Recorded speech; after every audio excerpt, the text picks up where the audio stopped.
I have recently had a number of messages from folks saying, I just bought a sewing machine, and I feel so excited to be able to share that moment with someone where they are diving into the creative process and it's scary and overwhelming and so exciting. And I want to show you how I thread my brother machine, as many of you chose a brother. And even if you don't have a brother, many of these machines operate in a very similar fashion. So hopefully this will be helpful and interesting. Here's my bobbin. And I bulk buy bobbins that fit my machine on Amazon. So I'm going to take out a little bit of thread. We're going to hop on over to the bobbin case. There's a little toggle right here where we can release the plate. And so I'm just going to take that out. And you'll see there's a little plastic diagram saying which way the thread should be moving. And so we're going to make sure our thread is moving in the same fashion. Right there, there's an arrow. So we're going to follow the path. There we go.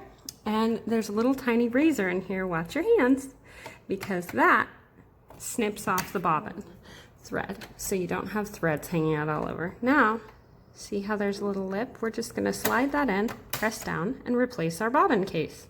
Awesome, right? Now let's come to the top. I have a brand new spool of thread.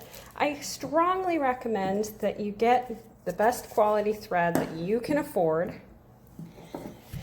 and not pick up your thread at a thrift shop or yard sale, or use the thread that's left in your granny's sewing kit, at least when you're first learning to sew, because inappropriate thread can really gum up the works and leave you feeling like, I'm not a great sewist. And you probably are. You just deserve better materials. I had that issue so much when I started sewing. So I just nipped off a little stray thread that was here, and now I'm unrolling. Sorry, my dog hears the recycling people picking up our recycling. And I'm going to come over to the top of my machine.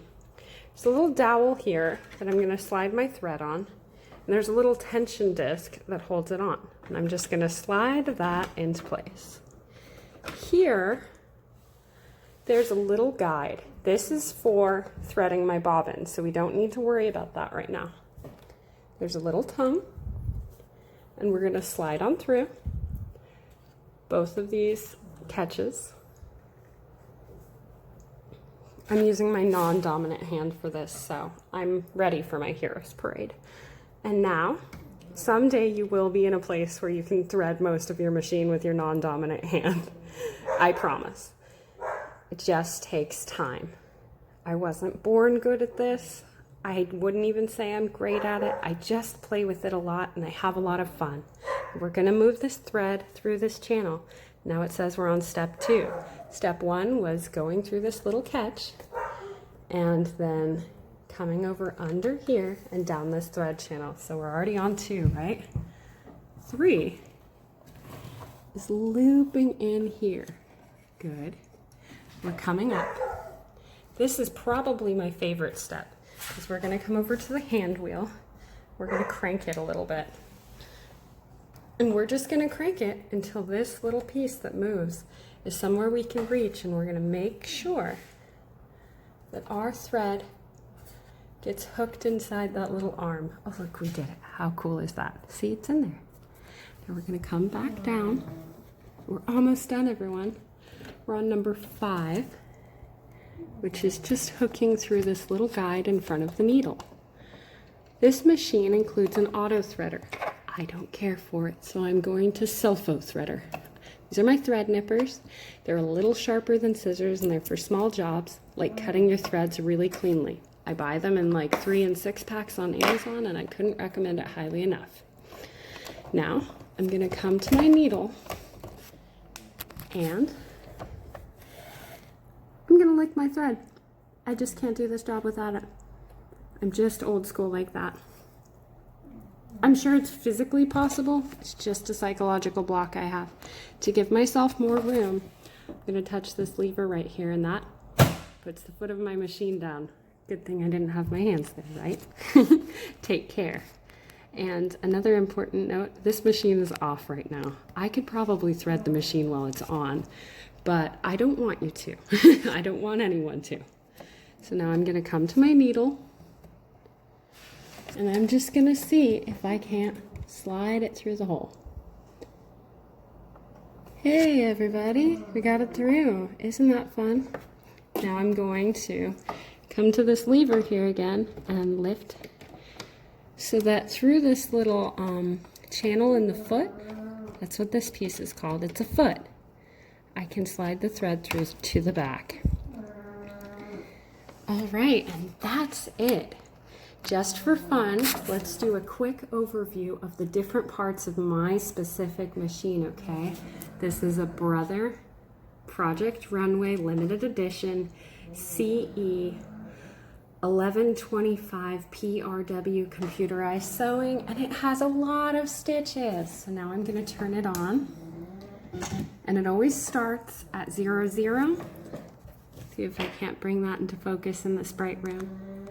And it comes with a lot of different feet and cool tools, and it was really affordable and available at a big box store. So I'm really happy with this little machine. It's not fancy, but it works great. And I'm going to use this to dial up, and one is just our straight stitch. I'm going to be working on some knit today, so I'm actually going to come over to stitch number 4. 1, 2, 3, 4. Now, I want to show you something cool. I'll try to bring that into focus. Up top shows our stitch length. Or, excuse me, width. So I'm going to make that stitch nice and big because I'm working on some knit. And another thing I love about this machine is it has a feature. It's called the free arm. I can grab the side of the front of the machine. And I guess I could put snacks or sewing accessories in here. But now, the profile of my machine is a lot more narrow. Isn't that cool? So I can just slip this piece that I'd like to hem the sleeve of onto the sewing machine and work around. And you might see, okay, so now I have my fabric under, so I'm going to use that lever there to drop my foot. And I'll situate my fabric on.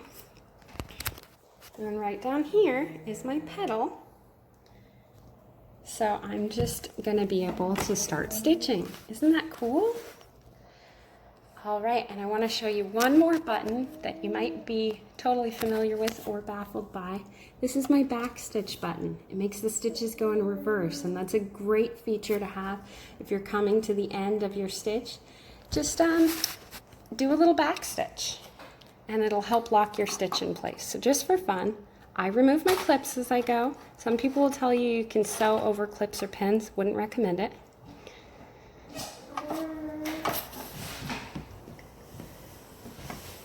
I haven't plugged in my foot yet. Whoopsie daisy. Foot's all plugged in. Let's try.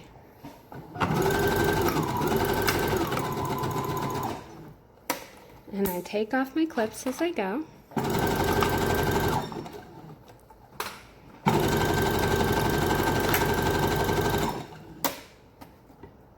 And I can adjust the speed of this machine just by how firmly I'm pressing on the pedal. It works just like my car.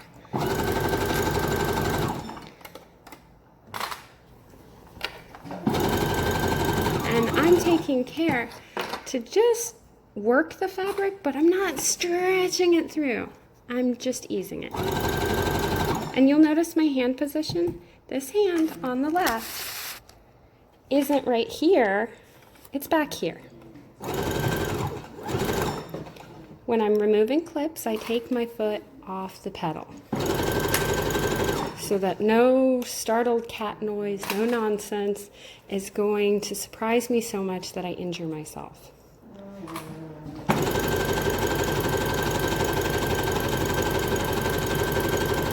All right, so I've come around and I have done a stitch all the way across my piece.